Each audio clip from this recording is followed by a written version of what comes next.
Hey, what's going on, guys? Welcome back. I am Van, and we are all the LFR family. Much love to you all. Y'all are absolutely phenomenal. Shout out to you all, man. Shout out to you all. Catalia, got to give you a special shout out for being the first one to pull up. I always like to shout out the first one that pull up. Catalia, thank you so much for pulling up. I appreciate it. And I want to also give a special shout out to Lisa Marie, who sent me this bit of information that we're about to check out today. So as you can see in the thumbnail, this video will be us reviewing a Piers Morgan conversation that he had with the KFC guy, Colonel Sanders. All right, that is Colonel Sanders. You probably know him as something else like Glenn Beck or something like that. But to me, that's Colonel Sanders. First of all, I want to give thanks and honor to God for waking me up today. And hopefully you did the same thing. Hopefully you reached over and you touched your loved one and you felt them breathing and you said, thank you, Lord, for that. Thank you for this water that is running through my pipes. Thank you for this roof over my head. Thank you for this blood that's running warm through my veins. Thank you for another opportunity to get it right. Because yesterday I might not have been a good person, but today you woke me up, Lord. So I have an opportunity to get it right. There's an abundance of reasons for us to give God praise, and hopefully y'all do just that. This is not a Bible study. I just like to start my day off with giving God thanks, glory, and honor for all that he has done for me and my family. I also thank God for people who have me and my family's best interests at heart. Okay. If you have me and my family's best interests at heart, I do thank God for you often, daily.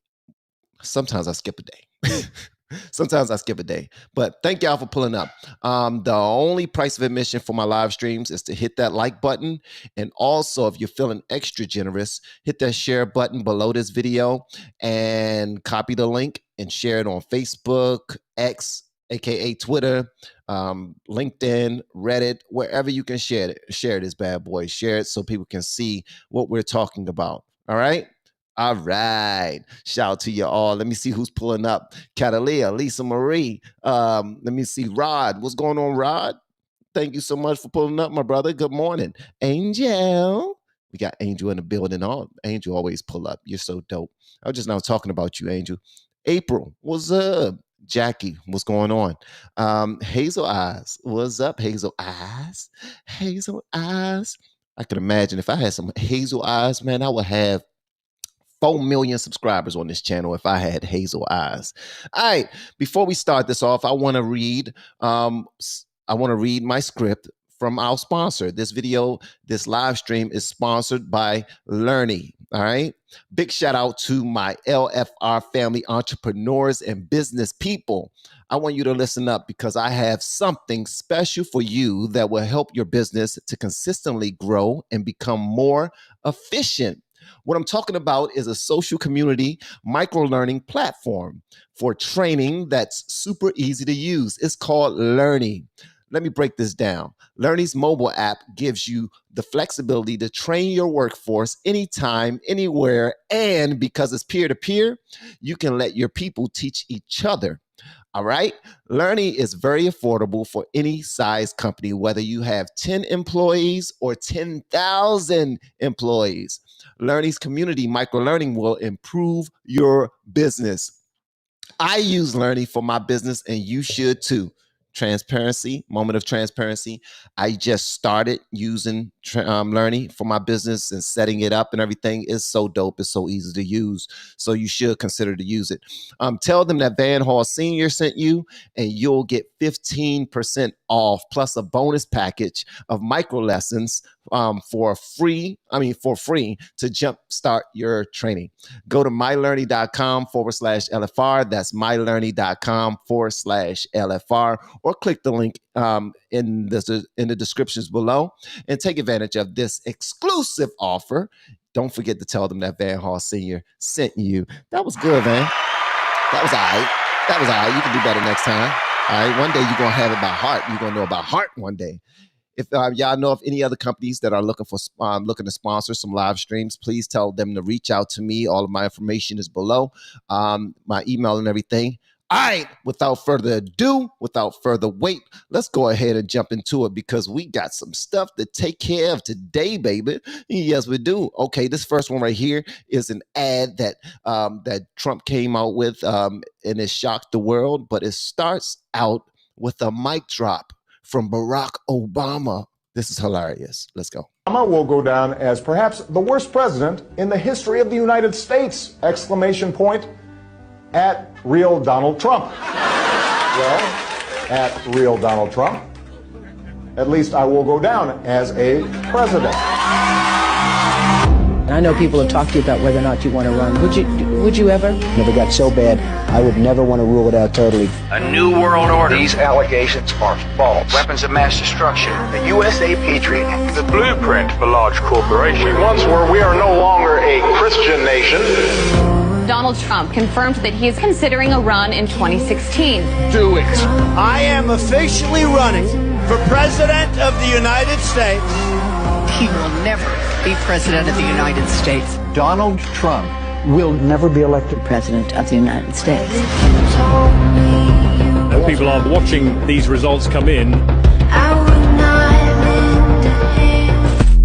we are going to make this decision now. Donald Trump will be the 45th President of the United States.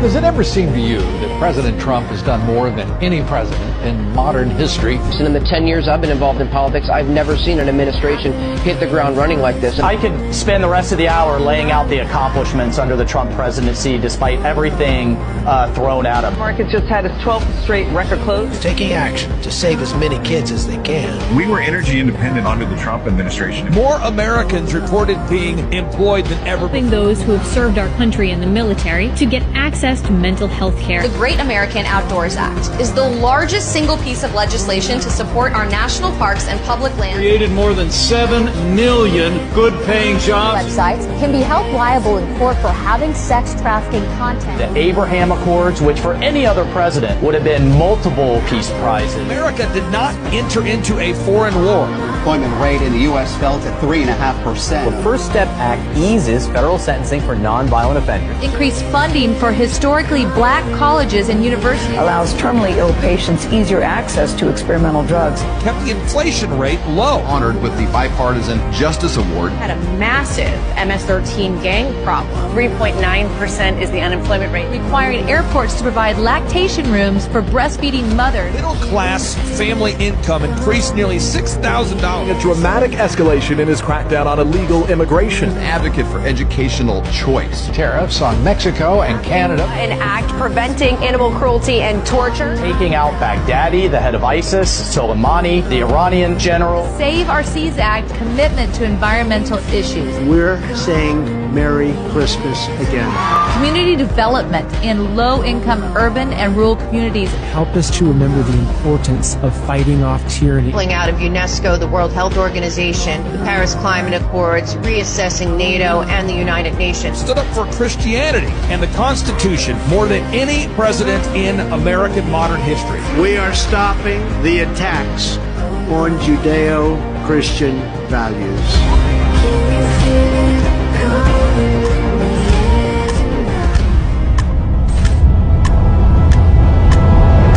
Do you miss me yet?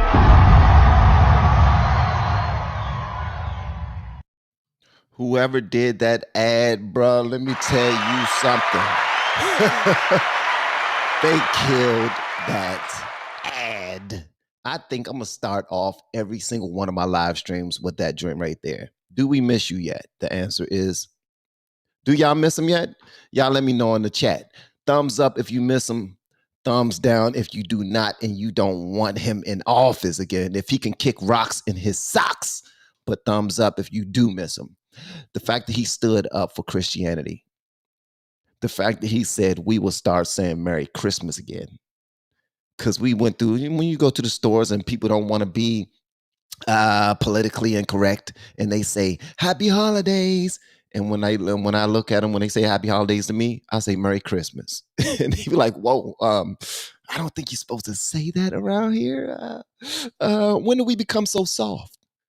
When do we become so soft? First of all, Christmas is a made-up holiday anyway, just like anything else. So why are we so afraid to say Christmas? Why? Because it has Christ in it? This whole country was set up under God's rule, but we're trying to get away from it. And as you can clearly see, the further we get away from God and the further we get away from Christ, the worse off this country becomes. The worse off this world becomes. Why do we want to continue to get worse and worse and worse off? It makes absolutely no sense to me. As you can clearly see, when I start off my live streams, I start off my live streams giving glory and honor to God, because grace and mercy does not have to be bestowed upon us. Grace is when we're blessed far more than we deserve, and mercy is when we're not punished for what we actually do. We were all born in sin, shaped in iniquity. We know that we are all filthy rags. We need help. None of us are better than the other. But why are we trying to run away from Christianity? I don't get it. And if Christianity is not your thing, cool. I'm not trying to Bible beat anybody. I'm not trying to Bible thump anybody or trying to get you to get saved or none of that. All I'm saying is that God created everything, including us. And the more we try to divide ourselves and make us to be better than the other, or worst off, we want to use our skin as a way to complain and victimize ourselves so that we can receive extra help, so that people can feel sad for us, so we can be clapped for if we get through a daggone debate, even though we lose. Yeah, I know who I'm talking about. So the more we get away from Christianity and the Constitution, the worse off this country becomes.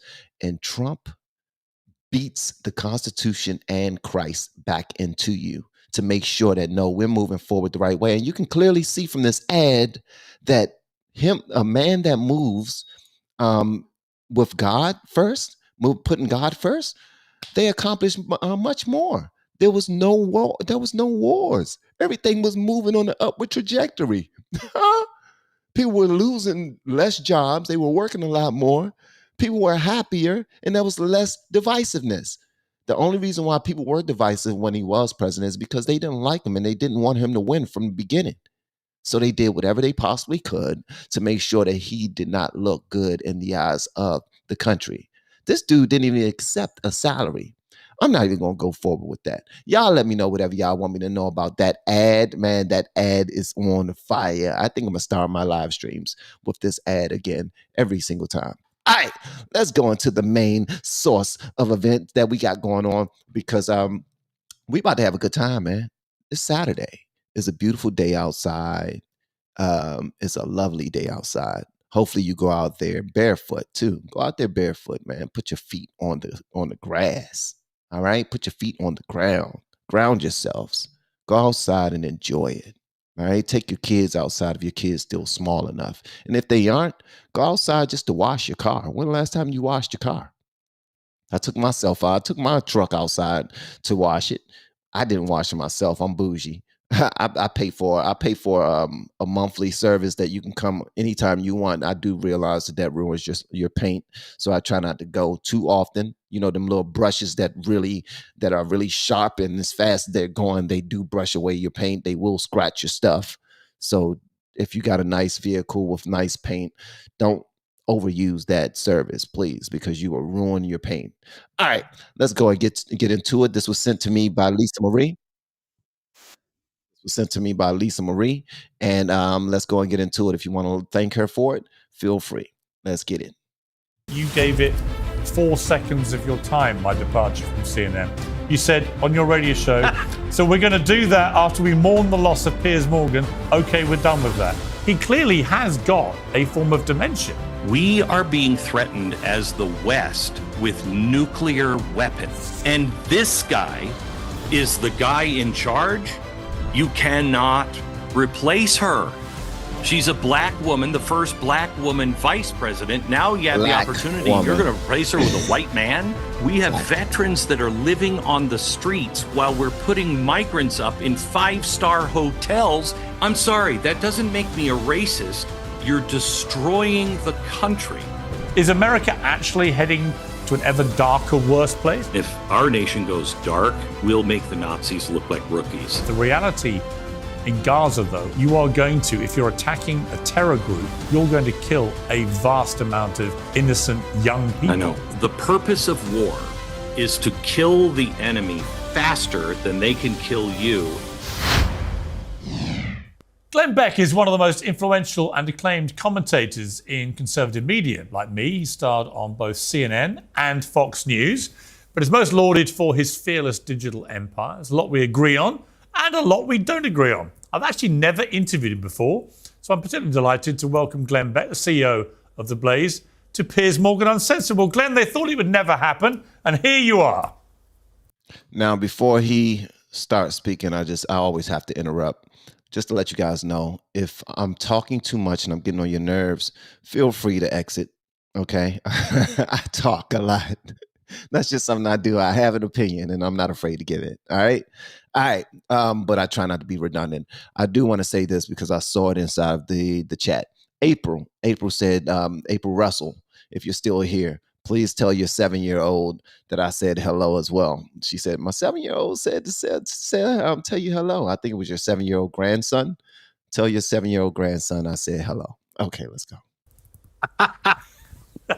We do agree on an awful lot, and we disagree. But you know, you're a citizen of Great Britain, and I'm an American, and I think there's a lot of things that people just don't understand about America, including what a conservative or right wing means here in America. It's vastly different than the understanding in Europe. Well, actually, the first question I was going to ask you is, you've kind of evolved. I mean, correct me if I'm wrong here, but evolved politically over several decades. How would you describe your personal politics? I don't know if I've evolved in my politics. I've evolved in I've lost some of my youthful hubris, if you will. What's up, Renee? But the question is, how would I describe myself? Yeah. And my politics? A constitutional conservative that believes in the Bill of Rights, the right to free speech, the right for every individual to make it on their own. So I'm a very small government, closer to what a founder of America was, believed in, where each person is responsible and also gets the success as well. And beyond that, the government really doesn't have any role, just to play the referee on the field, and then it's up for institutions like our churches or our social clubs or whatever to take care of everything else. And in terms of the identity of the Republican Party, which remains the big flag waver for the conservative movement in America, I mean, that's where I think you'd be very interesting, because I remember in 2016, you didn't vote Trump. You didn't want to vote Trump. But you have, would it be fair to say you've evolved when it comes to Trump? And how much of that is down to him, and how much is that down to other matters? Very little to do with him. Donald Trump is a guy who I thought, he was unproven. He was a New York liberal, big businessman. And when he got into office, I said to the audience, I got to tell you, there's no way this man does half of the things he's saying, because I think that he is big business. He'll get into bed with the parties and everything else. And about a year and a half into it, I went on the air and I said, I have to apologize. I told you that I didn't think I was wrong, but if I was wrong, I'd be the first to admit it. I think when I watched him, every president has said that they would recognize Israel and its capital city is Jerusalem. No president has ever done it because they don't want to buck our Department of State. And just so you guys know, what he's saying right now, it takes a big man, especially if you're in that industry where you're saying, I think that he's not going to be a good fit for the presidency, because he's a big business guy. He wills and deals. He's going to give to whoever is the biggest donor. And this brother came in there and did the exact opposite. He started to stir things up. He started to destroy relationships that were already in there and just not doing their jobs.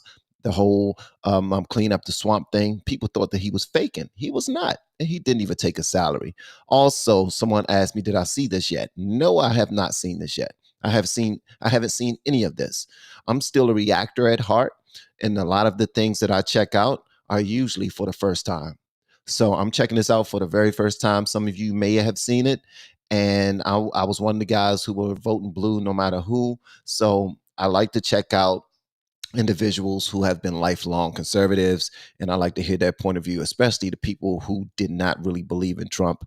And Trump had to earn their respect based off of the work that he actually did. So so hopefully that answers your question. And they've always been saying, oh, that's just going to be the worst thing ever. And then he started making peace in the Middle East. And I thought, I mean, you know, he may be doing some of the things that I didn't like, but there were many things that I never thought he would do that I agreed with. So I like him off air personally a lot. He's not the guy he appears. I'm sure you know. No, he's not. I know him very well, like you do. He can be very charming in private.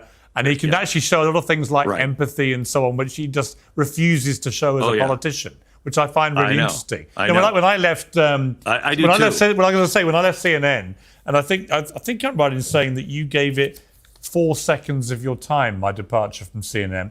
You said on your radio show, so we're going to do that after we mourn the loss of Piers Morgan. Okay, we're done with that. I think you mourned the loss of Piers Morgan to CNN in America for about 4 seconds, Glenn. But I have to say, the reason I mentioned that, it made me laugh, and fair enough, because I'd whack you a few times. But actually, what was interesting about it was when I came back to the UK in 2014, I could count on one hand the number of high-profile Americans who bothered to really contact me in the months afterwards. But Trump did repeatedly. Either he sent me messages with the sort of normal thing where he'd seen something, he'd print it out, he'd scrawl on it in his Sharpie, a good luck message, whatever it may be, or he'd seen something. Or he actually physically just picked the phone up and rang me to ask how I was. Yeah. And so I've seen firsthand when I was of no use to him whatsoever. And he tried to get me a new job, and he really went out of his way, actually. I've seen that side to him. Why do you think he's so reluctant to show that side of him as a politician? So the best story I know about Donald Trump is, and very few people know this, when he built the Trump Tower in New York, as you know, and probably the same in London, you don't just buy the land, you have to buy up. You have to buy the airspace. Right. And I think it was Cartier or I think it was Tiffany's owned the airspace where he was going to build Trump Tower. So before he went to the meeting with Tiffany's, he said to his architect, I want you to draw up a plan of the most beautiful hotel you've ever seen. And then the most ugly hotel building you'd ever can come up with. And he had both of them. And he walked in and he said, look, here's the thing. I got to build this. It's going to be beautiful. It's going to be a masterpiece. And if you don't sell me the airspace, I'm going to build this. And he said, don't think I won't do it.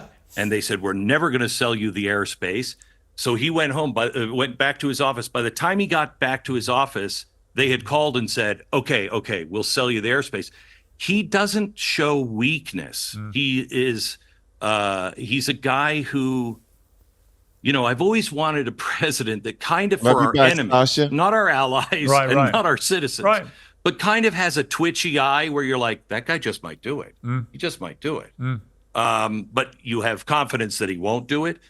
Donald Trump has that twitchy eye with enemies, and he likes that and thinks that anything where he shows the softer side of him weakens him in real powerful situations. That's what he does. He practices what he preaches. That's why so many people are thrown off by him, because most people don't really practice what we preach. He practices what he preach. He goes into a room. He is the whole art of the deal type of thing. He firm everything. He makes sure that he gets what he wants from it. And that's the type of person that you want running the country. It's that simple. agree with so that. true. Yeah, I completely agree. I disagree with him. I've told him that I think, for example, during COVID, I felt that sometimes you've got to be comforter in chief as much as commander in chief.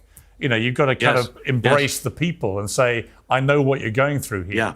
I think if he'd done a little bit more of that, he might well have got re-elected. He did do a lot of that. Just in case you don't remember, and I do understand you got to comfort everybody, but one thing he's not trying to do is coddle people.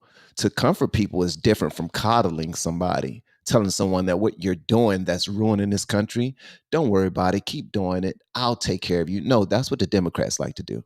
They like to, like my son Jojo, if you're not already following LFR Jojo on his channel, please make sure you do. He is killing it. He's at 305,000 subscribers right now, I believe, probably more at this moment.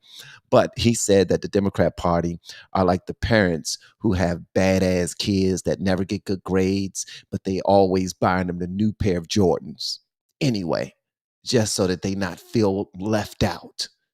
And Trump not doing that.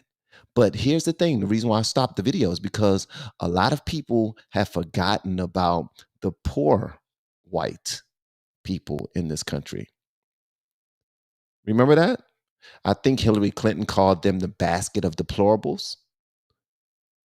So Trump was like, yo, what about them? You're leaving them out. Like, why does everything have to be race and race and race, race, race? Everybody that's not getting their fair share of this sweet American pie should get their fair share. All right. But we need to tell them how to get to it, and we need to show them how to get to it. So he is comforting some people who have been left behind and forgotten about.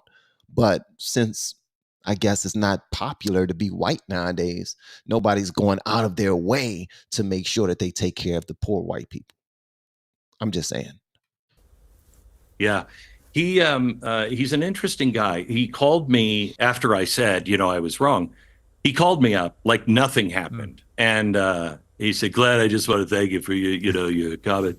And I said, well, I don't know if you know, but when you were running, and he cut me off, he's like, oh no, I'm very aware. And I said, no, not that. I said that I would be the first to admit if I was wrong, and I was wrong. And he said he appreciated that. And he said, so tell me what you're thinking about stuff. And we talked, and I said, I have to tell you, I disagree with your trade policy. I think that's, and we talked about it for probably 15 minutes, and he kept coming around, and then I would, something. And eventually he said something I've never heard a politician say. I just got to be honest with you. I've got to do it. I'm just going to do it. And I know you don't like that, but that's the way it is. Yeah. Yeah. And usually a politician, especially when they're trying to repair a road, would say, I'm going to take that into consideration. He didn't. What's fascinating, and the reason why it was interesting to talk to you about him before we get to where we are today, but, a year ago, this guy was dead and buried. Well, year and a bit. Like early part of last year, it was all over. Ron DeSantis was the new wonder boy of the Republican Party. Trump was nowhere in the polls. And then the left began to weaponize the judicial system against him. Yes. Which looks now like one of the great acts of political self-harm anyone has ever committed. I mean, do you chart Trump's resurgence down to that decision that they took? Part of it, yes. There's two things going on with that. The first part is that Trump is the only person that a lot of Americans who feel disenfranchised from the whole system and are sick of politics. There's a lot of people that look at him and go, he's a billionaire. He could go off. He doesn't need any of this. And look at what they've done to his family. Look what they've done to his business. They're trying to put him in jail. Yep. And he is the first one that speaks directly to the people. After the election in 2020, I spoke to him, and in a just a real quiet moment before an interview, I came up to him and I said, how you holding up? How you doing? And he said, I can't get past it. He said, had it. We were on the right course. And he said, and then the election happened. And now they're reversing all of it. And there's going to be so much pain in the country. They're just destroying the economy and jobs and everything. And he said, I don't know if I can live with myself. I promised people that I would do it and I would take care of them. And they voted for me and they went out and they worked hard. And in the end, I didn't win. And it showed to me that he actually cares. He doesn't care about the press. He doesn't care about the elites. He really does care about the individual. So like his policies or not, that is connecting with a lot of people. So you have that. But that's what connected to me too. I like real people. I'm just letting you know I like real people. I'm not too big on panderers at all. And the more real you are, the more I can talk to you, the more I will listen to you. When I start seeing you being too much like a damn snake, oh, you only doing that for me because the color of my skin makes your chances better of winning. Oh, okay. Back away, back away, back away. That's what the Democrats need to see. Everybody that supports the Democrat Party need to see that they put the things about you, your characteristics that makes it more of an advantage for them to continue to win. That's what they cater to. They don't care about you as a person. They don't care about you as a community. You can go ahead and continue to kill each other for all they care. I mean, isn't that pretty obvious if you go and look at the areas of the people that vote blue no matter who? I mean, think about it. They don't care about you getting better. They'll throw some money at you. They'll throw some programs at you. But when we discuss things like children in Baltimore who are graduating in Baltimore City, children in Baltimore City who are graduating from high school are reading on a 4th grade level, and they're not proficient in math. They don't care. We're still going to throw a whole bunch of money for them to go to college. They're not ready for college. They clearly was not even ready for high school. Like, we're focusing on the wrong sugar honey iced tea. So when there is a politician out there who actually shows me that they give a crap, yo, I'm there. I'm on it. LA Rams, what's going on? Thank you so much for the super chat, my guy. It says, what's happening? Everyone, hit that like. Please hit the like button, guys. That's the only price of admission for my live streams. And consider sharing these bad boys too. Just hit the share button, copy the link, and share it on X, Facebook, Reddit, LinkedIn, wherever you want to share it. And I thank you tremendously. Thanks again, LA Rams. But then you also have the arrogance of the progressive left that, you know, they don't take human nature into consideration. They just think the big state or the experts know what's best and they're going to force their way. And that doesn't work. It always causes more problems. And that's what's happening today with Biden. The New York Times has reported that President Biden told a key ally his campaign may be unsalvageable if he can't convince the public he's up for the job. But wait a minute, Piers. You know the New York Times. 2 weeks ago, they were saying that anybody who was saying that Joe Biden was incapable. Facts. It was fake news. Yeah. It was, a cheap fake, all of that stuff. Yep. Now they have jumped all in on he's got to go. Yeah. So I don't know if you couldn't trust them then. Can you trust them now? I don't know who to believe. Well, it seems to me it's almost reaffirming their bias, because what they're really saying is we don't think he can win. So we need to get rid of him because it's self-interested, because actually we are a Democrat newspaper without admitting it. That's what it seemed to me. Yes. I'm really torn because in some ways, that's what they say. Politically, please just leave it alone, because Trump will crush him. Okay. It'll be like a Reagan moment, I think, from 1984, where, I think his opponent won one state.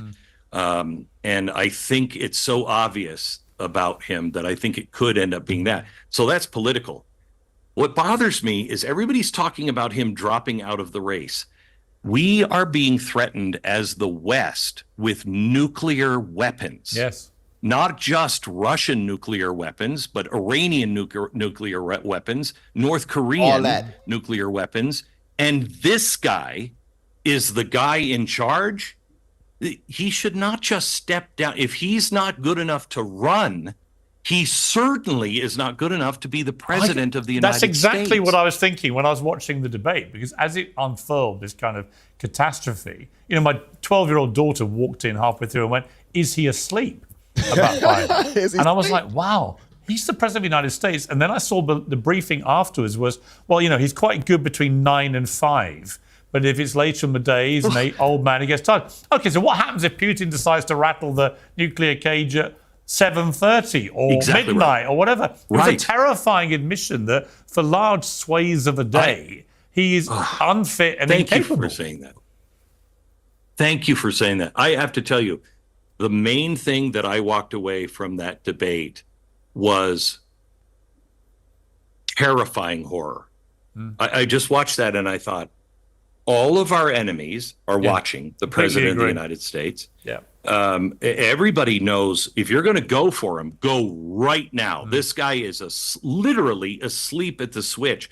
We cannot be in the position we're in and have a president that is incapable of understanding. I don't know if you've read Annie Jacobson's book, Nuclear War. Yeah, I interviewed her. But it's I interviewed her about it. Yeah, she was great.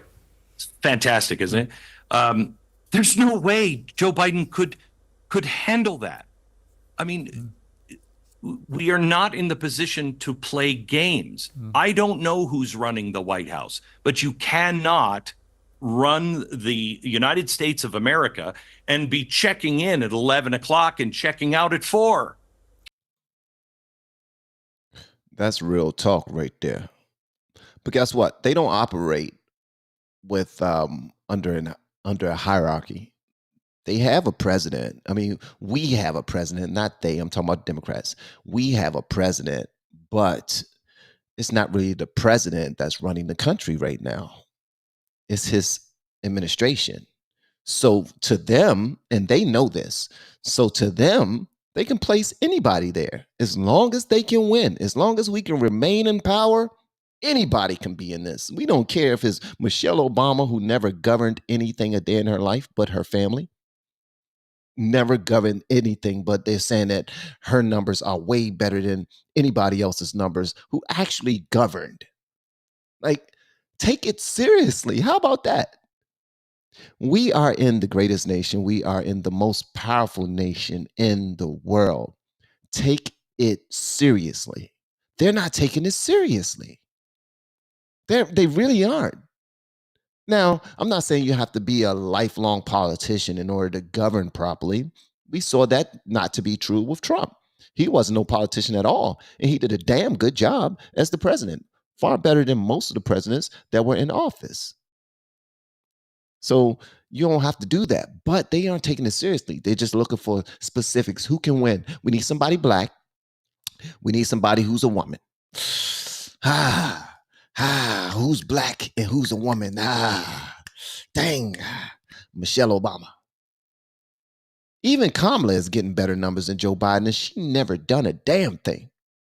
What has been unburdened has not been. What's the phrase, guy?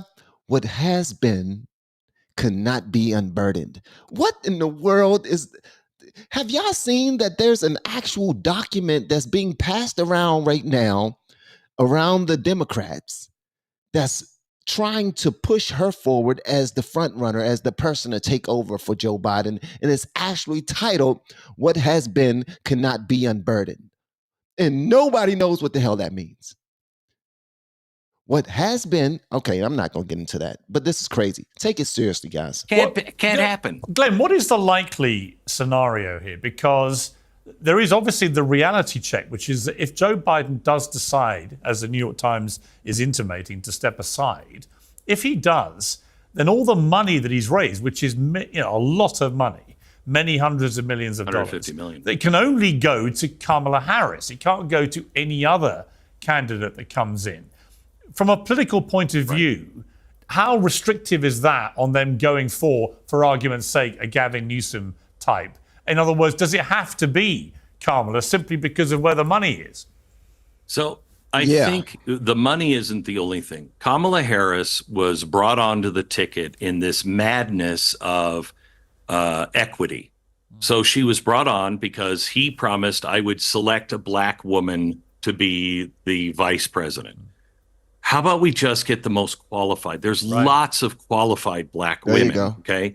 But one of the congressmen was instrumental in this selection, and he's already raising holy hell. It's going to be Kamala. You cannot pass this woman up. On the Democratic side, the progressive side, you cannot replace her. She's a black woman, the first black woman vice president. Now you have the opportunity. You're going to replace her with a white man? Black woman. That is totally against all of everything that they will implode. The only person that they could replace her with that could win is Michelle Obama.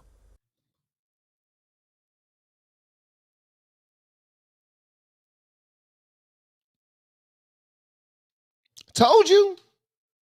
That's the word on the street. They don't need anybody to have any. Look, we just want to put somebody in the seat. Can you help us win? That's it. We just need somebody to help us win. Please, would you help us win? Please, would you help us win? Could you please help us win? Because our current president, he don't know whether he coming or going. He don't know his name. He introduced himself as George Clooney the other day.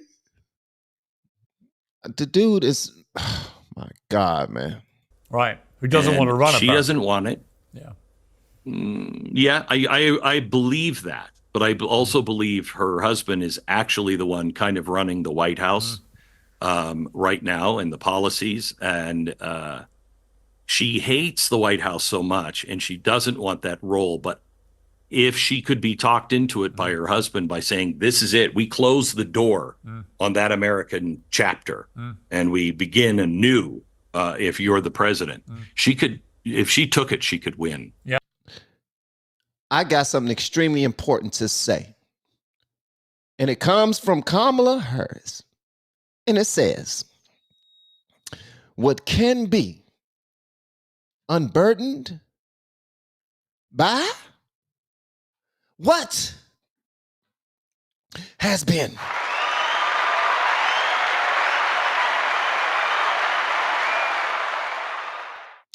Thank you, Jenny, getting inky with it. Yeah.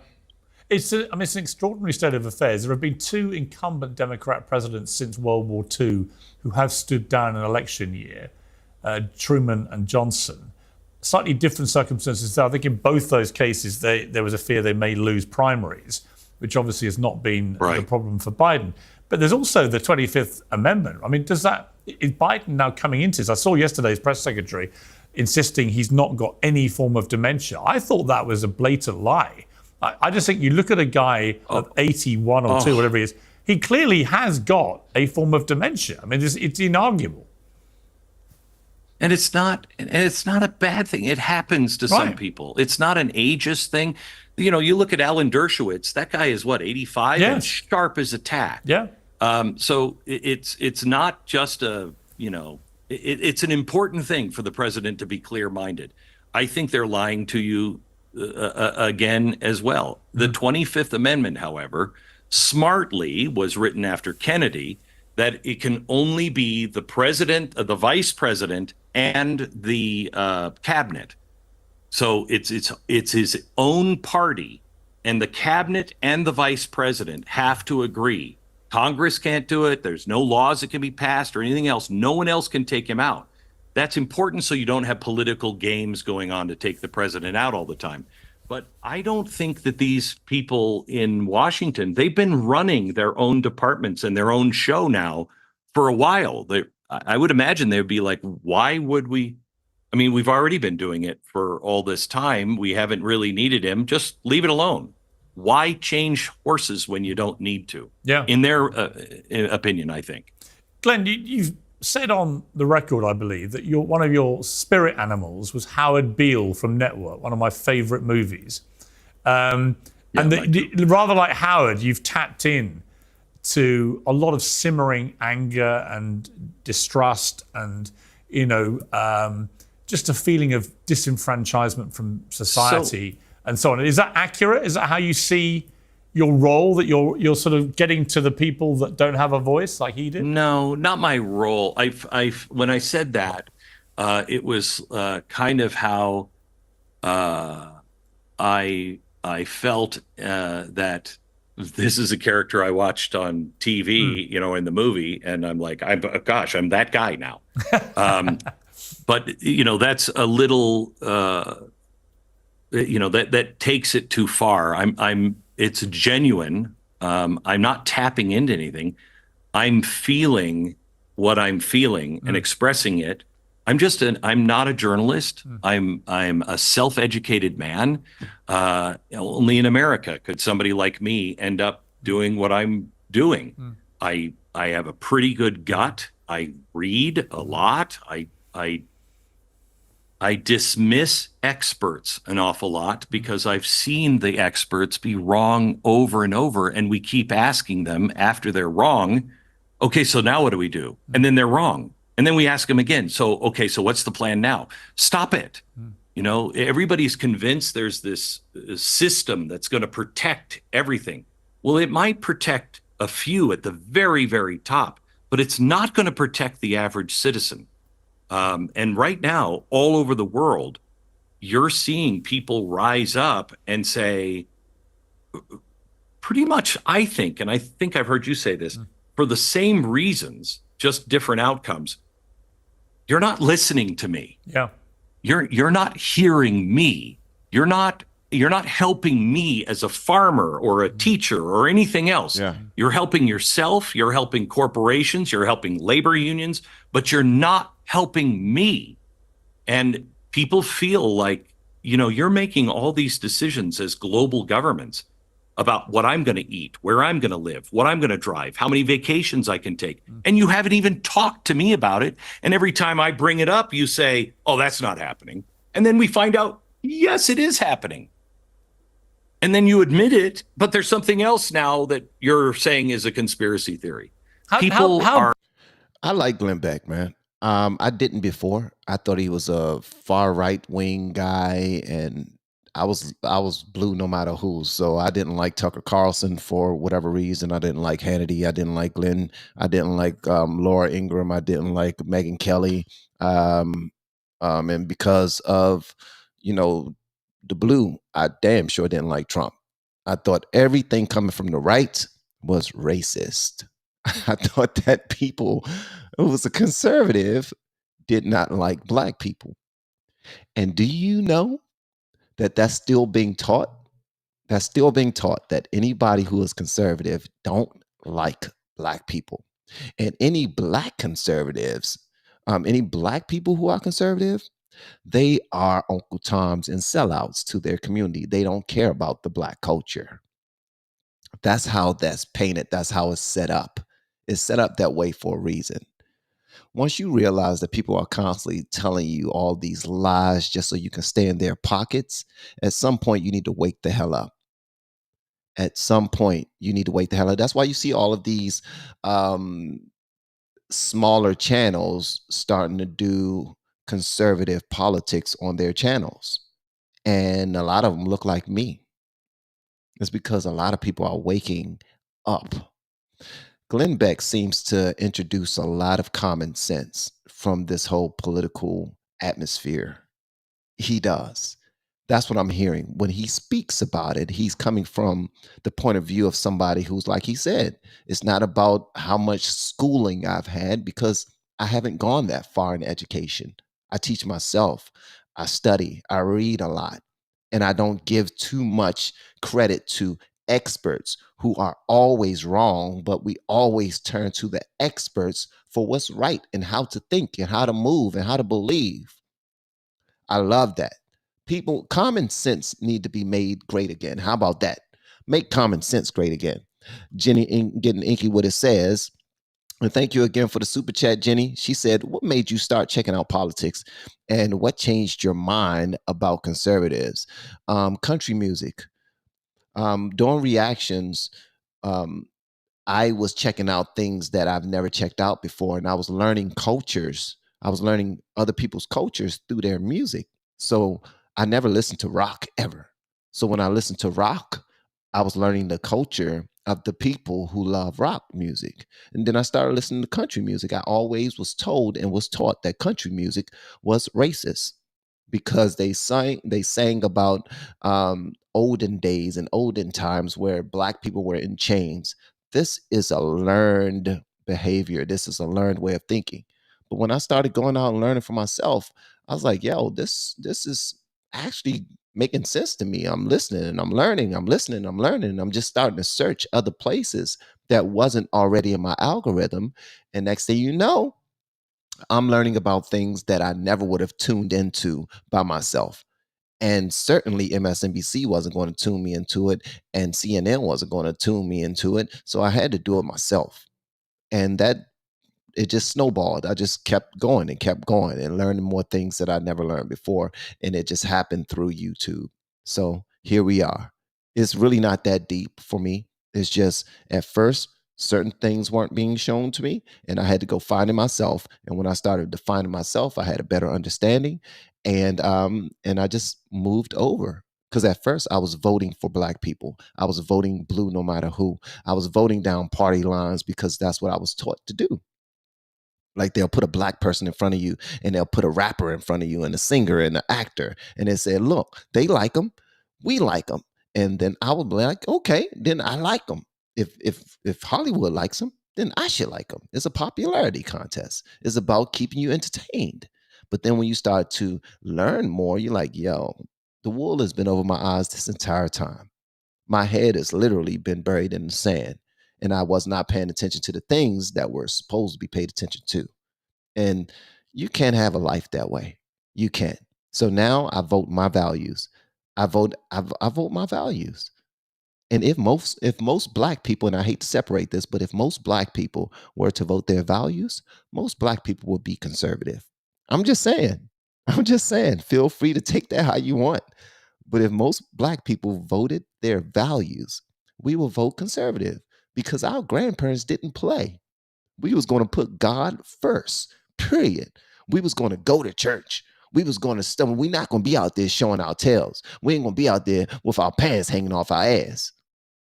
Like, that's how it was. But we like to have fun and be flashy, and we like to be influenced and then by whoever's on the big screen. And that's all that matters to us. And we don't look into it ourselves. As long as a rapper says, do it, we're going to do it. As long as a singer says do it, we do it. If a comedian says do it, we do it. And we don't even look into it. That right there needs to be done away with. That's why I enjoy common sense coming from this gentleman right here, Glenn Beck. They've had enough of this. How big? And thanks again, Jenny. I really appreciate the super chat. You think a part in the global unrest and feelings that you've just articulated comes down to failure to properly control borders? Because it seems to me that's a running theme through Europe, America, the UK, that people feel not only all the things you've just said, but they also feel that the country that they're in is changing at such a rapid pace. They don't really recognize it. And they're fearful about the impact on infrastructure, on health, education, all jobs, all these kind of things. But that also the very fabric and essence of what their country is changing at such a rate they don't really recognize it. So I was in Sweden a few years ago, and it was my first time, and it's such a different country. The architecture, everything, it's just different. It's beautiful. And I was having breakfast, and I was talking to the waitress, and I said, so, tell me about your culture. And she said, oh, well, we don't really have our own special culture. It's kind of like everything else. And I'm looking out the window and I said, have you looked at those buildings? I mean, it's completely different than any place else. And so the first thing that I think happened was people were told their culture is no better. And in fact, if you're proud of your culture, shame on you. You're a racist of some sort. Well, no. I mean, there are people in Scotland. There are people in the United Kingdom. There's people in France that are proud to be French. They're different. As they should be. My wife, her family is from Italy. She still is, Italian in many ways. And there's nothing wrong with that. So they've been told, don't fly the flag, don't be proud of your country's not special. Then they were told, you're a racist if you believe any different. And so a lot of self-examination on that happened for a long time. How can I fix that? And then they've overplayed that hand so much that people are like, no, you know what? No, I'm not racist, as you're letting people into the country, taking my job, destroying the infrastructure. I can't get a place at the hospital.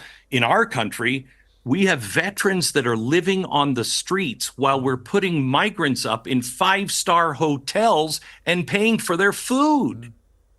I'm sorry, that doesn't make me a racist. You're destroying the country. And I think that was the final straw, that people are just, I like my own sovereignty. I like my country. There are other great countries too. And I believe in common sense and I want to help people, but this is not helping anyone. This is going to get all of us the short end of the stick. I like that he said that. And I know I keep on speaking, guys. And, I don't apologize for it. Much love to you. But I like that he said that the Black community do feel like if you're too proud to be white, then you are racist. If you're too proud to be white, then you celebrate your whiteness and white supremacy.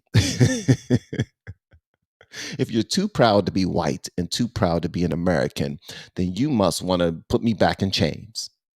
But it's only the Democrats who speak that way. It's only the Democrats who think that way. Think about it. It really is. It's crazy.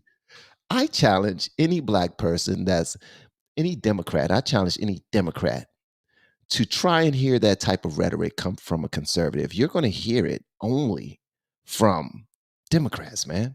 And also, Rosemary, thank you so much for the love. I appreciate it. She said it was a video that I watched when Biden said something about how poor kids, if they study and everything, they can be just as successful as white kids. When I watched that video, I was turning in that. I was like, whoa, wait a minute. I was making a U-turn at that point. I was like, okay, what the hell is going on? Okay, let me turn around. Because at that point, I remembered and I realized that what has been unburdened cannot be. I don't know why I can't remember that foolish daggone saying. Nobody can. Kamala, can you please stop saying it? It's not going to be a thing. I don't care how much you said. It's not going to be a thing. And she said it like in 30 different interviews. And she probably wearing a t-shirt right now. She's probably waiting to daggone pull that out of her cap if they allow her to be the front runner. But thank you so much for the love, Rosemary. I want to play a clip. This is from President Biden responding to the Supreme Court ruling on immunity, presidential immunity. This is what he said. There are no kings in America. Each of us is equal before the law. No one is above the law, not even the President of the United States. Today's decision almost certainly means that there are virtually no limits on what a president can do. I know I will respect the limits of the presidential powers I have for 3.5 years, but any president, including Donald Trump, will now be free to ignore the law. What did you make of that? That's not true. Just a doubling down on the same tired lies that are no longer really working. They're working for some people, but more and more people are waking up every day. That is absolutely untrue. The Supreme Court ruling said any constitutional actions. So they have to be constitutional, and we don't have a dictatorship here. They have also, at the same time they had that ruling, they have what was called the Chevron deference, which just means that the government is given the benefit of the doubt. And if they want to come up with a new regulation, they can do that. And that's caused this out of control government spread and control. People they don't know who to vote for because it doesn't seem to matter because the administrative state has so much power. So at the same time, they said, no, there are some things that the president has to be protected on. Those are official duties. And if he does things, he can be impeached. Then after he's impeached, he could go to court if it's something that is was illegal. He can be tried. He's saying that that's the opposite, which it's not. And at the same time, how are you making the case that the Supreme Court is trying to make a king when they just ruled the day before or the same day to reduce the size of the government and put the power back into the hands of Congress? It doesn't make any sense. This is just manipulation and lies. I also thought it was interesting to see how they keep ramping up this. It's terrible that Trump packed the court with conservatives. And I'm like, well, what do you expect him to do?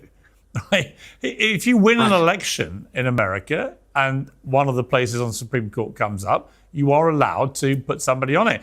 And the Democrats allowed some of their people on the court to just go on and on and on to the point where they were inevitably going to die and therefore need replacing. I mean, whose fault's that? It's not Donald Trump's fault. He just did what any Democrat would have done the other way around, didn't he? That's right. Right. That's right. Right. And I will say, I think it was Barack Obama who, when was appointing very leftist judges, said elections have consequences. Well, yes, they do. They do. And that's why it was so important last time in 2016, and I think again this time, that we have a conservative that is not ruling from the bench. This is the first time in my lifetime that our Supreme Court is saying we're not elected officials. This whole thing on abortion is so misunderstood. What the Supreme Court said was, no, we're not going to get involved in the abortion thing. That's for the people to decide, not judges. And for the first time, I'm seeing ruling after ruling where they're saying, we're umpires here. We're just here to tell you that's constitutional, that's not. You want to make the laws, but they have to be constitutional. And that is the best thing that could be happening in a world where everybody's freaked out about fascism, communism, authoritarianism, or a theocracy. Reduce the power of these people. So what? To make something constitutional nowadays is almost a curse word in the when it comes to Democrats. Like when you say to make something constitutional, what they hear is, oh, so you want the white man to control everything, huh? Because you don't really care about women and black people, huh? They're trying to say it so that they can rally up their troops and instill fear in their troops. Because honestly, that's the only way that they get things done. It's through fear tactics. And I don't really work that way. I really don't. I work more with hope. And understanding. If you can tell me something that makes sense, like if you do this, this will be done because it just makes sense. And plus, it gives more hope to everyone, not only black people, not only white people, not only red people, blue people, yellow people, whatever the case may be. That's how we start dividing people. We start to divide everybody. Did y'all see in New York on 4th of July that while there was a Palestinian protest, they were actually burning an American flag in the middle of the street? This was American citizens doing this. This is how messed up our minds are. Like we are easily swayed left or right because we refuse to think for ourselves. It's ridiculous, man. My thing is this: if you don't like the country, get the hell out. And if you want to come to the country, do it the right way. It's that simple. It's that simple. You don't like it here? Go somewhere else. Turn over your citizenship. Go somewhere else. If you love it here and you want to find a new direction for you and your family, come here, but do it the right way. It's that simple. Okay. One of the things that I have got a problem with is the weaponization of the justice system under Biden's administration against Trump. But I was also a little bit concerned when he came on your show and he said this. You said in 2016, lock her up. And then when you became president, you said, we don't do that in America. That's just not the right thing to do. That's what they're doing. Do you regret not locking her up? And if you're president again, will you lock people up? Well, I'll give you an example. The answer is you have no choice because they're doing it to us. I always had such great respect for the office of the president, the presidency, and but the office of the president, and I never hit Biden as hard as I could have. And then I heard he was trying to indict me, and it was him that was doing it. And he sort of extrapolates that he's going to have to do the same back. I mean, is there not a danger that America becomes a kind of banana republic if every consecutive president is fixated on locking up his political opponents? Yeah, so I've had conversations with real constitutional scholars about this for a long time, because I always thought it was wrong that Nixon, didn't go to jail. There's nobody above the law. And everyone I've ever spoken to, they said, Glenn, once you open that door, you cannot close it again. Right. Because everybody will want vengeance. We're about to continue. We got more conversation between Piers Morgan and Glenn Beck, and this conversation has been phenomenal so far. Do not leave. I just want to tell you guys real quick that I am a YouTube coach, and if you're looking to start a channel or you already have a channel, but you don't know how to push it forward, maybe it's been stuck for the last few years and maybe you don't know what direction you want to take, and you just need somebody who has done it, who does it on a daily basis, and who is actually helping other people do it right as we speak, reach out to me with the word coach. My information is in the descriptions below. Most of the people who work with me, they go from 0 to monetization in the first 30 days of working with me. All right. We meet with each other on a daily basis and we hold each other accountable. We have fun and we are tied into each other's success. Okay. And if you don't want to work with a coach, feel free to go to YouTube University, to Think Media, where Sean Canal teaches a lot about YouTube. Nick Nimmons teach a lot about YouTube. Roberto Blake teach a lot about YouTube. It's all over YouTube if you want to know how to shoot a video, edit a video, how your sound is supposed to be, how your lighting is supposed to be. All of this is on YouTube for free, free 99. But if you need some help, hit me up. If you need somebody to produce your videos, hit me up. We do that as well. All right. I just had to say that. All right, let's get back into the video. And now we've opened the door. So now we're sitting here going, geez, and there is a discussion from very smart and decent people.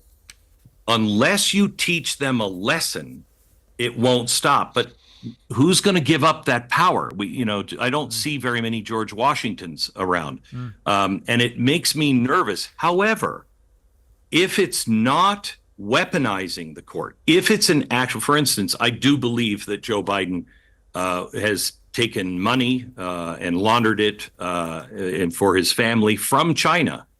I'm sorry, but the president should know no one should be able to do that. Don't sell the people out and your country out for the dollar. And if there are real crimes, and that's what the Supreme Court did rule, if there are actual crimes that were not part of the constitutional duty, and in Biden's case, none of it was, because he wasn't president at the time, you can try them for that. I think that should be done. I think, however, if he does step down as the candidate, one of the things will be is Kamala will pardon him and his whole family. Right. So there won't be any case to go after. What did you feel about Steve Bannon, who's just begun a 4-month prison term on Monday? Because on one level, he's a victim of this ongoing attack on Trump and everyone who ever worked for him by the judicial system. On the other, he did refuse to appear at a hearing about the 6th of January U.S. Capitol rights. He didn't provide documents and so on. I mean, if somebody deliberately obstructs the process of justice, albeit you may have concerns about why they've been brought to that place in the first place, is that something that's defensible? So I'm an equal justice guy. The law is what it is. The justice should be blind. I'm not a big fan of Steve Bannon, but I don't think in this case he should be in jail unless you're going to put Eric Holder for the same exact crime. You're going to put Mayorkas in jail. You're going to put the head of our DOJ in jail. You're going to put the people at the White House are doing exactly the same thing that Bannon did. if you're not going to try them equally, then no, I'm not for it. Equal justice under the law. I'm all for anybody, my side, anybody's side. If you break the law, you go to jail. Everybody. What do you feel about someone that I have strong views about? And you might remember, it goes back to when he was saying a lot of stuff about Sandy Hook, the mass shooting when it happened. He then screamed at me live on air, and then he launched a petition to have me deported, which actually I was saved for the American people by Barack Obama. God bless him. But Alex Jones is the guy I'm talking about. Now, he carried on, and I'll put my case for why I think he should be punished and see what you think. You know, I've had this argument with Elon Musk, who initially wouldn't let him back on X and then decided to let him back on.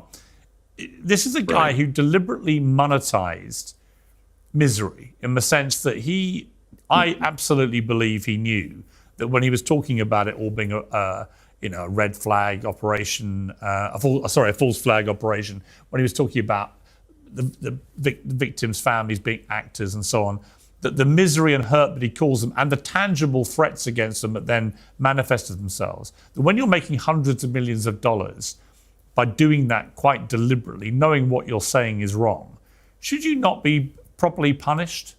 I mean, should you be someone that is allowed to hide under the banner of free speech when you do that? So, well, let's clear up a couple of things. First of all, I'm with you on Alex Jones. My first real death threat it came from Alex Jones supporters. He accused me of being a CIA agent responsible for the World Trade Center. You know, I was doing cover up, yada, yada, yada. He said horrible things about me and others. And we're not friends. However, I am not friends with Roseanne Barr, who said that we should have a guillotine to cut off all the heads of any of the bankers during Occupy Wall Street. I defended her. Bill Maher, when he said at least the Al-Qaeda terrorists were brave, unlike our soldiers who just bombed from the sides. They actually went in and flew it into the building. He was fired by ABC. I stood up for him, even though I found that despicable. The freedom of speech is only important when it's the speech that nobody wants to hear and everyone finds offensive. You have the right to say it. Now, that doesn't mean that you have a right to be on ABC. My problem with ABC is what part of politically incorrect didn't you understand when you had that show on? But I think that the justice that he was dealt, because I have what he said and what was allowed to be said about the Sandy Hook parents, I found absolutely despicable. However, they first, I think, went after him, and the first judgment was like $1 trillion or something. Then it was $1.5 billion. This isn't about. This is about vengeance, and that's not justice. How they're shutting him down and doing everything they can to shut him down seems like vengeance, and that's why we don't let in our country the family decide the punishment, because it can get really hostile. And I think that there is a political element to this, and it goes right into shutting voices down. He has a right to be heard and say what he wants. I don't have to listen to it. I don't have to support his words, but I do support your right, his right, anybody else to express themselves the way they feel fit. If you're doing it for money, it makes it extraordinarily gross. But look how many people are even on, TikTok and all of the social media, making lots of money and being driven by likes. They're saying things because they know they can get viewers. Do you think social media has been a force for good or bad on balance? I think it's like everything. Is television good or bad? is the internet good or bad? It's both. It's whatever we use it for. You know, I'm a big believer in Adam Smith and Wealth of Nations, but his first book, the predecessor to that, was Moral Sentiments. And in that book, he was talking about your culture matters. What you as people believe matters. Because if the free market, the invisible hand of the free market, if the people want pornography and violence, that invisible hand of the market will provide that for you. So social media, I think, has been an experiment, including the cell phones and everything else. You know, being able to take a picture of yourself has changed us. And I think it was an experiment that we should be looking at now going, you know, maybe we should make some changes here in our own life. But the problem really lies with people. Yeah, I agree. Not the system, not the internet or social media, but the people who are running it, what their goals are, and what our goals are as people. Right. How is Glenn Beck today different to Glenn Beck 30 years ago? And the reason I ask that is I think I'm right that in November this year, it'll be 30 years since you went clean. You came off all drink and drugs. Yeah. That Glenn Beck is wildly different. And, you know, when you surrender, and I just said on the air today, Piers, that, by the way, I don't know why we haven't become friends, because, I mean, maybe you're just holding back on me, but we agree on an awful lot. I always thought we did, actually. I've always found you one of the more interesting guys out there, because I think you don't pack yourself into any tribe. You're prepared to think about things, I think, with an honest mind. I like that about you. Principles. Yeah, thank you. The difference is, and this I believe alcoholics can save the world. What's happening with the Biden administration is they're acting like a bunch of active alcoholics. They are holding on to the steering wheel, going, no, it's my way, it's my way, it's my way. I can control this. I can keep this together. No, you can't. And the longer you do that, the bigger the car wreck is at the end. And it's only the people who can surrender and say, you know what, I'm out of control and I can't control anything. There's got to be a higher power that I serve. And I just need to figure out who I am and what I believe, and then make amends for the past, and then don't do it again. And help others so they don't do it.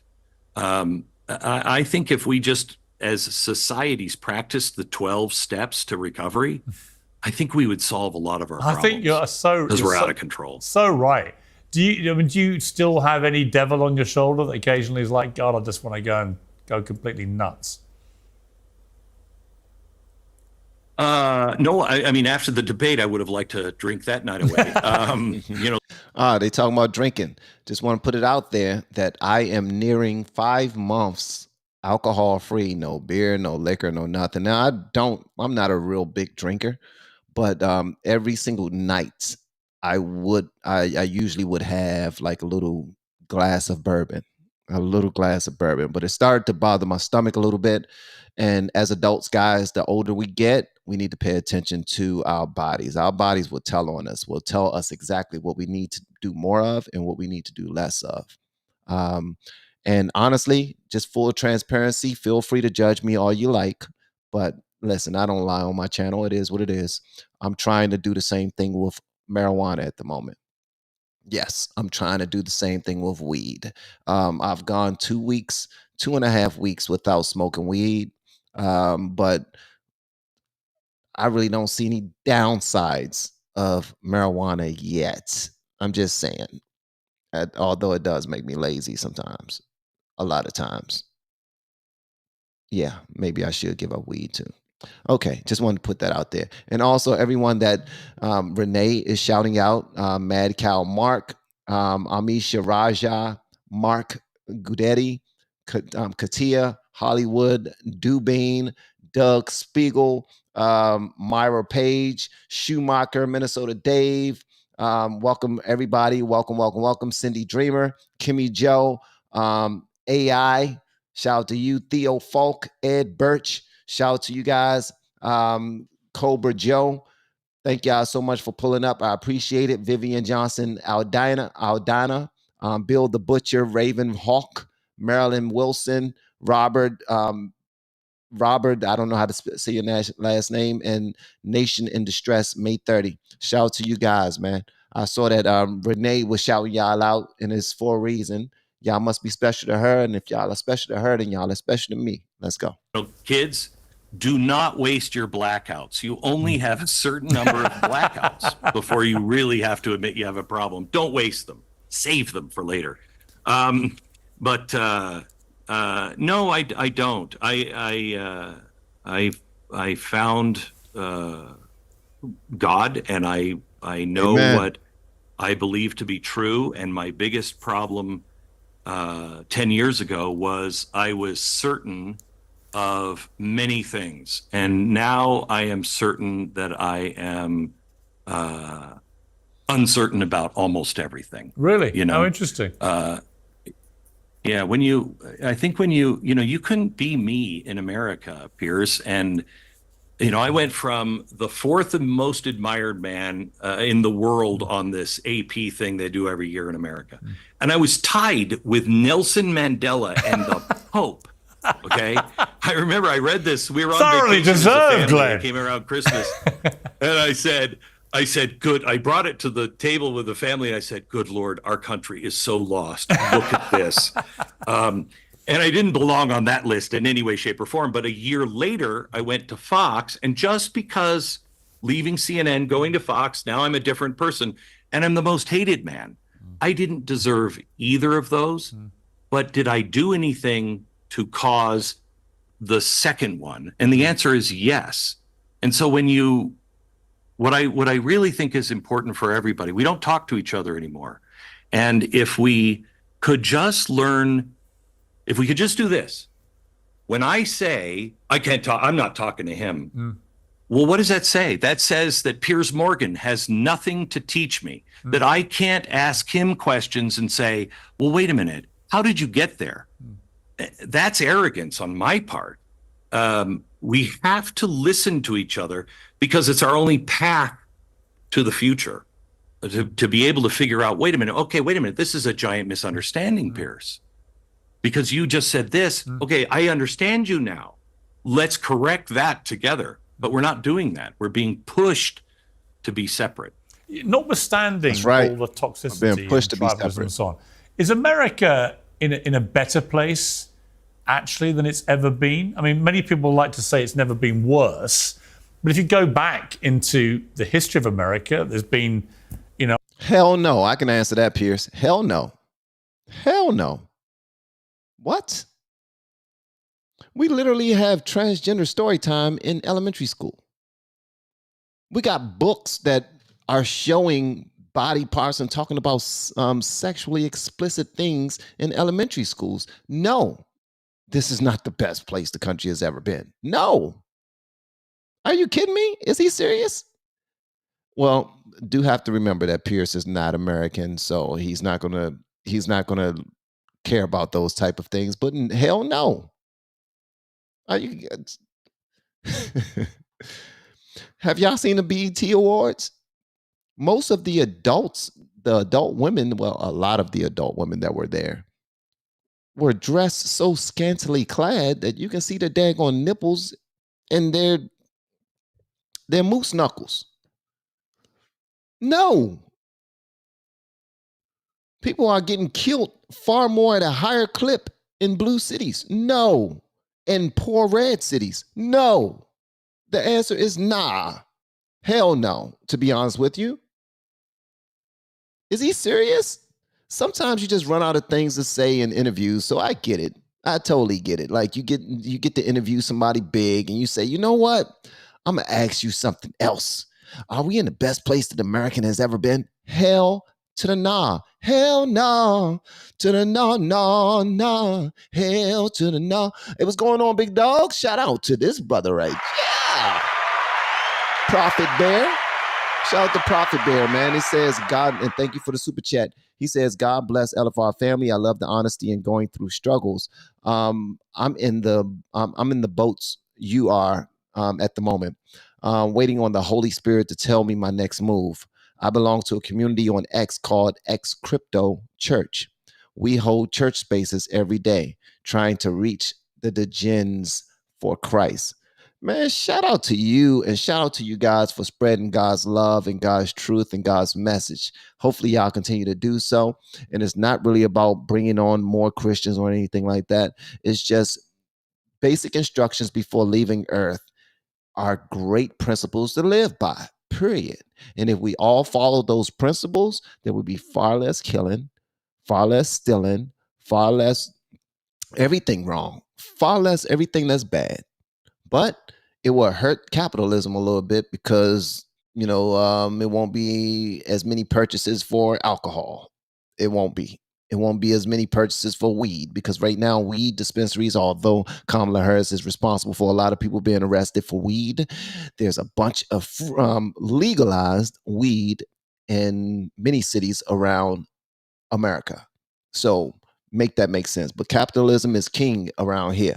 They'll sell you as many boxes of cigarettes as possible, knowing what that does to us.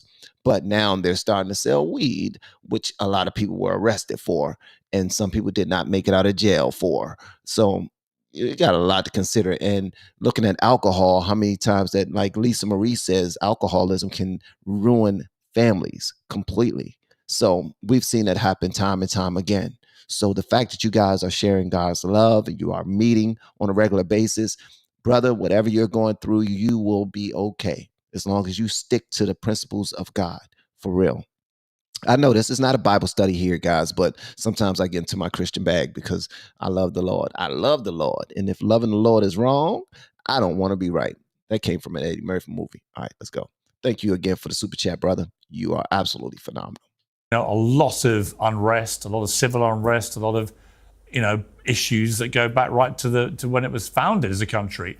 Is America actually heading to an ever darker, worse place, or are things actually being exaggerated and inflamed, perhaps by things like social media? So I don't think they're being inflamed. They are being exaggerated in the view, in the world's view, that we are two separate nations. We're really not. When you go through America, Americans get along and they're generally fine with each other. So that's being inflamed. However, you'll have to ask that question in a couple of years because we are at a crossroads. And America could, and I said this back in 2008, we are doing many things, including the division of each other, not seeing people as people anymore, that will lead us to a place to where we could go very dark. And if our nation goes dark, we'll make the Nazis look like rookies. It's a terrifying prospect of America going dark. We've never been in a place to where our dollar is as weak, our manufacturing is as weak, our churches are as weak, our schools are just almost decimated. You can't find truth. You can't agree on the sky is blue. We are being pushed into a place to where we either have to find ourselves, and basically, again, as an alcoholic, my mother committed suicide. She was an alcoholic. She committed suicide when I was 13, 14 years old. Holy crap. That's horrible to hear, man. And if you join my link, guys, can you join with nothing playing in your background? So it won't come through the speakers. My brother said that his mom committed suicide, bro. That's horrible. That's wow. And her bottom was death. Mine wasn't. Before I died, I decided I'm not going to do that anymore. I don't know what our bottom is. If we hit bottom and it's not the death of our republic, America's going to be much better off for all this soul searching and ripping ourselves apart. Yeah. We'll be much better as a nation. Hey, thank you, But Gail Marie. I don't know what Appreciate it. America's appetite is for pain and suffering. I don't know. one of the big challenges for whoever wins in November are going to be the two ongoing wars, Ukraine, Russia, Israel, and Hamas.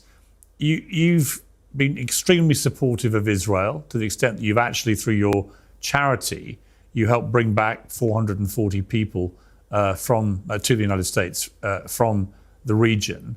And I know you feel strongly that they should be allowed to finish the job. But conversely, I'm interested how you would differentiate the two ideologically. You've got Ukraine that was invaded by Vladimir Putin. It is a sovereign democratic European country. But I don't think you support America continuing to help Ukraine repel the Russians. Why the difference? So, I mean, why now I asked the question before. He's starting to ask Glenn Beck about everything that's going on with the wars outside of our country, right? And how we are financing most of them. But I asked a question in my poll, and the question went, and 1,635 of you answered this poll, and thank you so much. It says, did Biden redeem himself in his most recent interview? And as you guys know, he just now had an interview with Stephalopoulos, I think that's his name. And Gail Marie McQueen, I believe she answered yes. Is that true? You answered yes? She said yes, he did redeem himself. So she decided to join me on the screen right now. He did redeem himself. He You was said, horrible. oh, you said he didn't redeem himself? No, I didn't mean that. He was horrible. Oh, okay. So, okay, the link was for people who thought he redeemed himself. Oh, I'm sorry. No, I clicked the wrong one. Sorry, my phone was jittering all over the place. It's okay. Much love to you, and thank you so much for all your support. I'm just a country hick in Montana. You're just a country hick in Montana? Yeah. Well, you are a country hick in Montana that's loved by the LFR family. I appreciate you. I just would like to share one thing that I find just so sad Okay, is go the ahead. fact that people don't realize it was the Democrats that kept people in chains if they actually knew their history. Also, I find it so grotesque the fact that with abortions, how they push and push. Do the Black Americans not realize that they're still trying to take out Black people by pushing abortions so fiercely? I just find that extremely disgusting. And so that's all I wanted to share. I have been watching you, young man, for quite some time now. I have much love for you and your family, and I am so grateful that you are reaching out there in so much truth. And I just pray that your channel continues to grow, and that you're blessed coming in, blessed going out, and blessed whatever you put your hands to. We're blessed in the feeling. We're blessed in the field. We're blessed when we come and when we go. Thank you so much. I appreciate that. You are absolutely phenomenal. And what you said about abortions is absolutely right. A lot of one other thing that I would love to see pushed in this, if I could say this without crying. Go ahead, say it without crying. If you start crying, I'm gonna clown you. I have a family member that just recently has been kidnapped by the cartels. What? And pushed into human trafficking. And I really wish that they would begin to speak out louder and louder and louder about human trafficking, because we are now the worst in the world for trafficking. And where's all these children? They're being put in sex slavery. Okay. And so there's certain things you can't say on the screen. Oh, okay. I'm sorry. It's okay. I will watch that, but we have to have louder voices, and Christians need to really be standing up and fighting for this, for their protection for these women and children. And I just don't think it's out there enough. And we just had 2 girls. I live in a very small community, and we just lost another 2 girls a few days ago. And what city are you in again? I'm in Libby, Montana. Libby, Montana, and you guys have already confirmed that your family member has been taken by the cartel? Yes, her name is Rakisha. You said And Risha? Rakisha? Ratisha. No, Rakisha. Reptisha. Rakisha. Oh, my bad. Ratisha. Keisha. Yeah, Ratisha. It's close enough. Okay. All right. But So a lot of my family lives on the reservation, and we have so many girls on the reservation here in Montana that are missing. oh wow. And it has gotten, and now it's just hit home when I have a grandbaby now that's missing. And so I'm going to Oh end it because wow. I'm going to bawl my eyes out trying to share this. Wow. But we're It's not okay to cry. speaking enough. We're not speaking out enough. And Yeah. it's so horrific that this administration is just pushing this and nobody's speaking out enough about it with awareness of what is really going on. You know, they condemned Trump because he had so-called cages. Well, what in the hell are they doing? You know, what in the hell are they doing? It's just freaking crazy. And so, thank you. I didn't even realize that I would come on your channel, so I'm shaking. And It's okay. yeah, thank you It's okay. for Well, giving me a moment. thank you for sharing your story with us, and we pray that Ratisha is found and brought back to you and the family safely. Yeah, it's Wow. hard. It's hard. We got missing posters up all over the place, but Wow. you don't realize it. I've been speaking out. I'm a minister, and I've been speaking out about this for years, and I know people thought I was kind of crazy, you know. So it's probably about the last 10 years that I've been speaking out about this, and I work with a lot of battered women and children. I did a lot of jail and prison ministry, and now people are just coming back to me, and it's like, you were so right, you were so right, you know. And when it's really started hitting in your backyard, you know, I spent a little over a year, a couple years ago, in a called Kalispell, Montana, because of medical. I had surgery that went horrifically wrong, and so the last 3 years I've been kind of bedbound. I'm getting up now, but it was there. You know, I was seeing it and I grew up a lot there, but I was seeing it right at the back door, right at Walmart parking lot. And, you know, having teenage granddaughters, you know, it's scary. I have some of them that don't even want to go outside anymore now Oh wow. because of what is going on, you Well, know, and so it's been tough.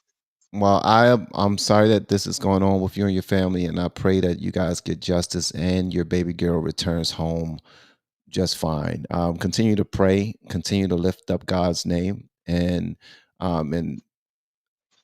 he, you know, he performs miracles. So you may see your baby girl walk Yes, through the door. Okay, and thank you again for sharing your story. And you have absolutely. an amazing weekend. Okay.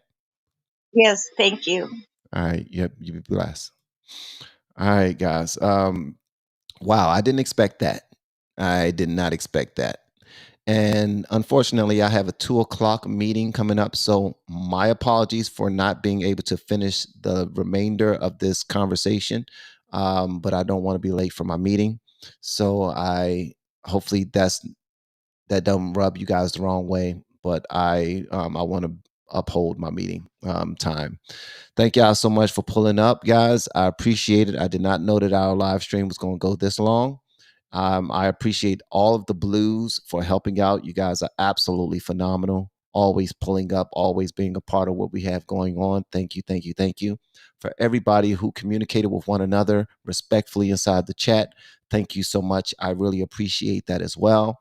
And for all of my super chatters, you guys are the real VIPs. I really appreciate that. Y'all are dope. Y'all are phenomenal. Y'all went the extra mile. And thank you so much. When you continue to understand this, though, if you have a favorite content creator out there, or you have a favorite channel that you like to go and support, the best way to support your favorite content creator is to watch their videos and to share their videos. And if you are on their live stream and you can send a super chat, do so. I'm sure they appreciate it, because you are changing lives and you don't even know it. But thank you so much, guys. Y'all are so phenomenal. And for everybody that's considering doing YouTube, reach out to me. The information is below. And if anybody has a business with 10 employees up to 10,000 employees, look at mylearning.com forward LFR, and make sure you tell them that van.hall Senior sent you. Much love to you all. Y'all are absolutely phenomenal. And Lisa Marie, thanks again for telling me all about this video that we just now checked out. That right there just kind of, Gail, you just dampen my mood a little bit, I have to say. I can't. But it's all good. Real life happens, man. Every day is not going to be lollipops and rainbows. Just, if y'all could, say a silent prayer for Gail Marie and her family, and say a silent prayer for everyone that's going through this same exact thing, because they say that sex trafficking, the whole of sex trafficking has is now making more money than the drug trade right now. So that means that a lot more children and women and even men are being grabbed and placed into that demonic field. So much love to you guys. I apologize, man. I don't even know what to say. I don't even know what to say, man. Thank you all, everyone. Y'all have an amazing weekend. God dang it, Gail. Why would you do that to me, Gail? All right. Y'all have a good one.